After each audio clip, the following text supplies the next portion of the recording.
everyone. You are watching online science class. This channel is specially for those who want to learn science.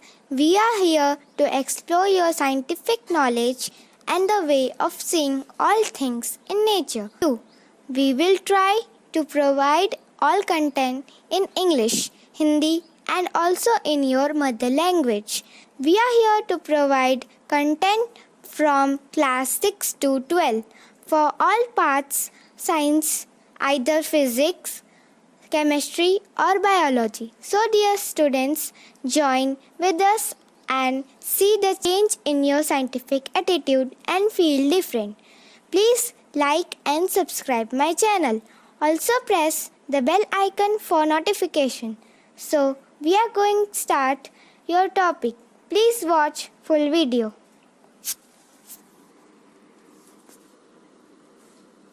Chapter number 2 of class 7, that is the nutrition in animal. So in the previous chapter we have learned that plant can prepare their own food by photosynthesis but animal cannot. हम लोग पहले पढ़ चुके हैं कि plants जो है with the help of photosynthesis अपना खुद का भोजन बनाते हैं पर एनिमल्स नहीं बना पाते. Animal gate their food from the plant either directly by eating plant or indirectly by eating animals. जो एनिमल्स होते हैं वो अपना फूड या तो प्लांट से लेते हैं या एनिमल से लेते हैं. So animal exhibit heterotrophic mode of nutrition. हम लोग पढ़ चुके हैं कि एनिमल्स का जो मोड ऑफ न्यूट्रिशन है वो क्या है, heterotrophic mode of nutrition. Again from previous chapter it is clear that all living organism both plant and animal need certain nutrient to stay alive and grow, and these nutrients are obtained from food. हम लोग पढ़ चुके हैं either plant और animals उनको अपने body को grow करने के लिए और उनके ग्रोथ और मेंटेनेंस के लिए कुछ सर्टेन न्यूट्रिएंट की ज़रूरत पड़ती है, ठीक है, जो कि उनको कहाँ से मिलता है, फूड से मिलता है. Since this chapter is about nutrition in animal, so in this chapter we will learn about the process of intake and utilization of food in animals. इसलिए अब इस चैप्टर में हम लोग क्या पढ़ेंगे कि एनिमल्स के द्वारा किस तरह भोजन को लिया जाता है और उनका किस तरह अपने बॉडी में यूटिलाइज किया जाता है.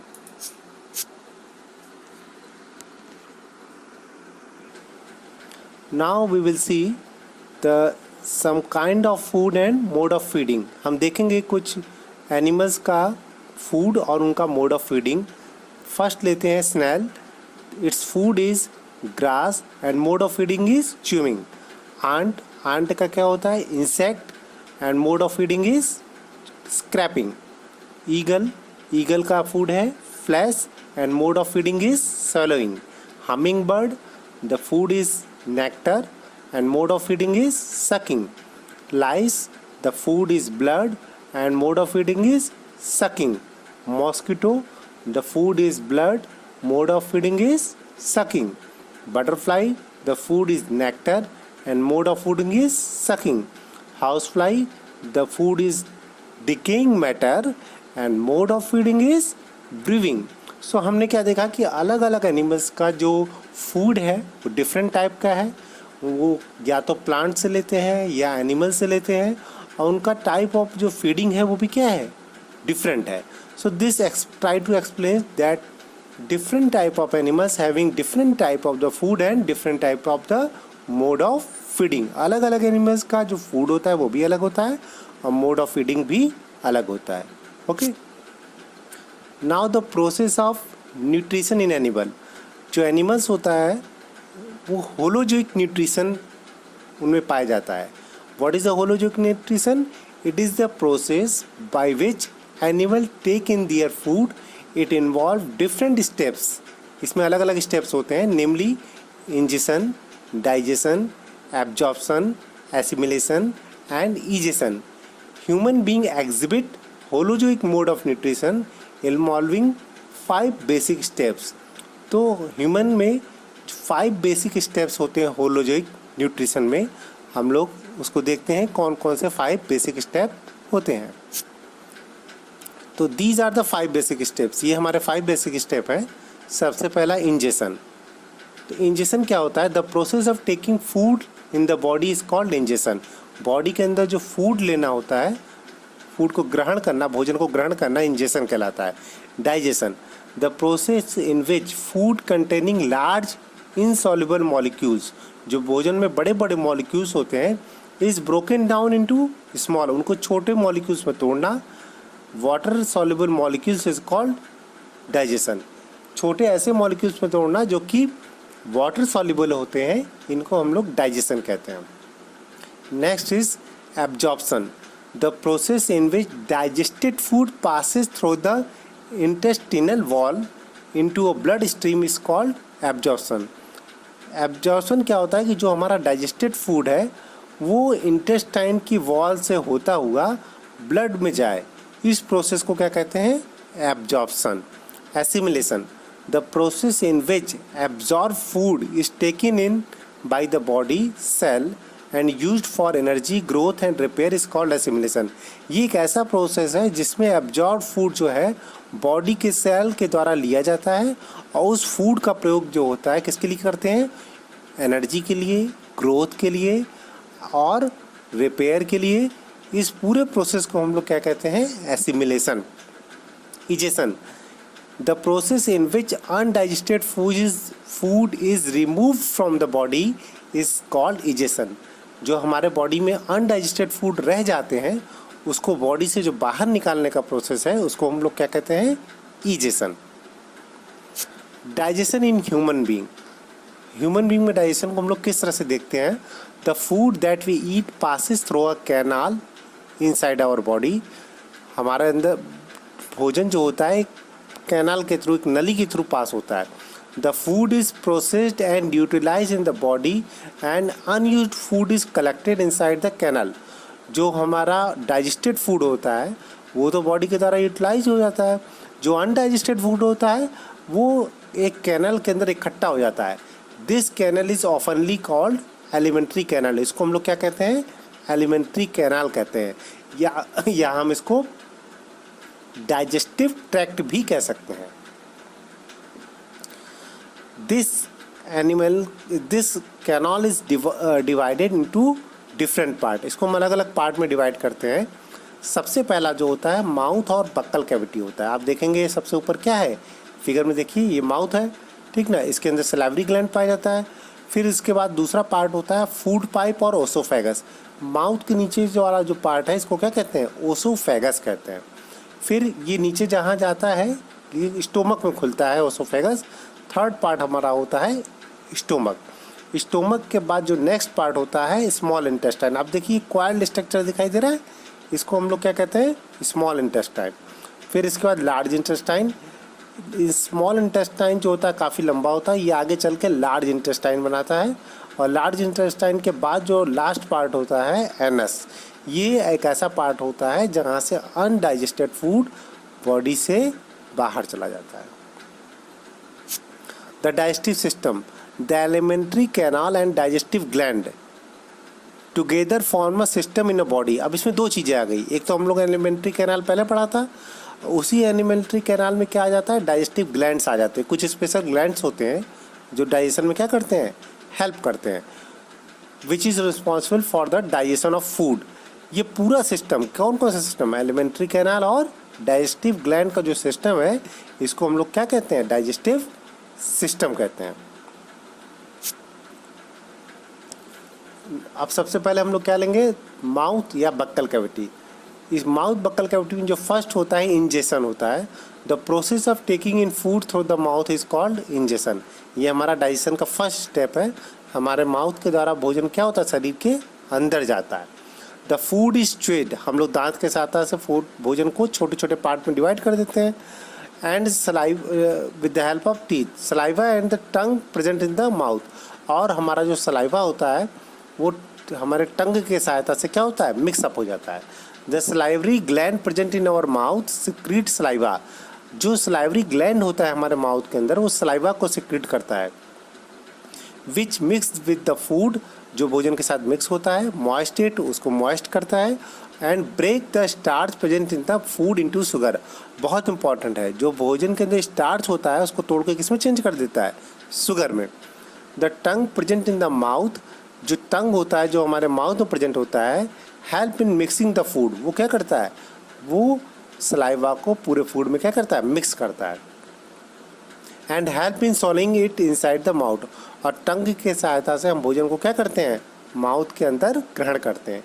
It also has taste bud, tongue में टेस्ट बड भी होते हैं, which help in identify the taste of anything we eat. उसमें क्या होते हैं, जो अलग अलग भोजन के टेस्ट होते हैं वो हम लोग उस टेस्ट बड के सहायता से पता लगा सकते हैं कि वो खट्टा है, मीठा है, तीता है, नमकीन है। ये सारे टेस्ट बड जो होते हैं हमारे टंग पर लोकेटेड रहते हैं। ये देखिए, this is the structure of the buccal cavity. इसमें जो होता है माउथ होता है, ऊपर आप देखेंगे गम होगा, बक्कल रीजन कहते हैं इसको, फिर हार्ड प्लेट होता है ना, इसमें देखिए टॉन्सिल होता है, फिर ये चीक होता है, बक्कल रीजन का मिडल पार्ट होता है, ये फ्लोर ऑफ द माउथ है, ठीक ना, इनर लिप है, फिर ये बक्कल रीजन का लोअर पार्ट है। These are the parts of the mouth और बक्कल कैविटी। टीथ, टीथ तो आप सभी लोग जानते ही हैं। In early childhood a set of teeth grow in children then fall off after certain age 6 to 8 year. These teeth are called milk teeth. 6 से 8 साल में जो दांत गिर जाते हैं उनको हम लोग क्या कहते हैं, मिल्क टीथ कहते हैं। The teeth that grow after the milk teeth fall off are called permanent teeth. In milk teeth के टूटने के बाद जो नए टीथ आते हैं उनको हम लोग क्या कहते हैं, परमानेंट टीथ कहते हैं। They generally remain during the life time, ये लगभग पूरी ज़िंदगी रहते हैं, अनटिल ओल्ड एज, और बुढ़ापे तक, ठीक ना। इनको हम लोग क्या कहते हैं, permanent teeth. Type of teeth, ये बहुत इंपॉर्टेंट है। इसमें कौन कौन से टाइप होते हैं, इंसीजर होता है, कैनाइन होता है, प्रीमोलर होता है और मोलर होता है। हम लोग डिटेल इसके बारे में पढ़ेंगे। Your front teeth are called incisor, they are use for biting and cutting. सबसे आगे के जो टीथ देख रहे हैं आप, ए 1 2 3 4, इसको क्या कहते हैं, इंसीजर। ये किस लिए होता है, biting and cutting. Next to the incisor are canine, incisor के ठीक लेफ्ट एंड राइट साइड, आप देखिए इसके लेफ्ट साइड और राइट साइड जो एक एक टीथ है इसको हम लोग कैनाइन कहते हैं। They are pointed, are use for piercing and tearing pieces of food. ये भोजन को पियर्सिंग करते हैं, टीयरिंग। ये अधिकतर आप देखेंगे जो डॉग्स होते हैं, जो लॉयन होते हैं, इनमें क्या होते हैं, बड़े बड़े होते हैं, canine. Teeth at the back of your mouth are broad with almost flat surface. These teeth crush and grind food and are called premolar और molar. कैनाइन के ठीक पीछे आपके दो राइट हैंड साइड और दो लेफ्ट हैंड साइड जो होंगे, जो टीथ होंगे, इनको प्रीमोलर, और उनके बगल में जो दो राइट हैंड साइड और दो लेफ्ट हैंड साइड जो टीथ होंगे उनको हम लोग कहते हैं molar. These are the set of the teeth. White substance that cover your teeth is called enamel, और इस टीथ के ऊपर हमेशा एक वाइट सब्सटेंस होता है जिसको हम लोग क्या कहते हैं, इनेमल। ये इनेमल हमारे टीथ को बचा के रखता है। टूथ डिके क्या होता है, the gradual damage of teeth is called tooth decay. जो धीरे धीरे दांत खराब हो जाता है ना, इस प्रोसेस को क्या कहते हैं, tooth decay. The main cause of tooth decay is the presence of bacteria in the mouth. हमारे जो मुंह में जो बैक्टीरिया होते हैं वही टूथ डिके का मेन रीजन होते हैं। That grow if we do not keep our mouth and teeth clean. वो बैक्टीरिया ग्रो कैसे करते हैं, अगर हम ब्रश ना करें, दांतों को साफ ना करें, तो बैक्टीरिया क्या होंगे, ग्रो होंगे। And left over food present inside our teeth is broken down by such bacteria. वो बैक्टीरिया उस हमारे दांतों के बीच में जो फूड फंसा रहता है उसको तोड़ देते हैं। As a result an acid is release which damage the teeth slowly. इसके रिजल्ट से क्या होता है, एसिड रिलीज जो होता है वही एसिड हमारे टीथ को धीरे धीरे खराब करता है। Tooth decay can cause severe pain, और ये टूथ डिके क्या करता है, बहुत सीवियर पेन करता है, और कभी कभी दांत टूट भी जाते हैं, इसको टूथलेस कहते हैं। Tooth decay is caused mainly because of eating food with high sugar content, soft drink and chocolate. ये इसका मेन रीज़न है कि जब बहुत ज़्यादा मीठी चीज़ खाने से, सॉफ्ट ड्रिंक खाने से, चॉकलेट खाने से हमारे टूथ क्या होते हैं, ख़राब हो जाते हैं। आप देख सकते हैं इस फिगर में ना, ये फर्स्ट फिगर है, इसमें ऊपर की इनेमल क्लियर क्या है, एकदम सही है। सेकंड फिगर में इनेमल क्लियर धीरे धीरे ख़राब हो रही है। क्यों ख़राब हो रही है? क्योंकि बैक्टीरिया ने क्या किया है, यहाँ पर एसिड को रिलीज़ किया है। फूड के जो फूड होता है उसको क्या करते हैं, उसको तोड़ के एसिड रिलीज करते हैं। फिर वही उसी एसिड के कारण क्या होता है, ये दांत और ख़राब हो रहा है इनेमल क्लियर, और फाइनली हमारे टूथ क्या है, इतना ज़्यादा ख़राब हो गया है कि धीरे धीरे वो पल्प तक आ गया है। इस स्टेज को हम लोग क्या कहते हैं, tooth decay. How can we prevent a tooth decay? हम लोग टूथ डिके से कैसे बच सकते हैं? Clean your tooth with brush और dental floss at least twice a day. हमें कम से कम दिन में 2 बार अपने दांतों को अच्छी तरह साफ करना चाहिए। Dryness your mouth after every meal you eat. हमेशा खाना खाने के बाद अपने मुंह को अच्छी तरह धोना चाहिए। Do not put a dirty finger और any unwashed food item in your mouth. हमें कभी भी गंदे हाथ को या बिना धुले हुए भोजन को मुंह में नहीं डालना चाहिए।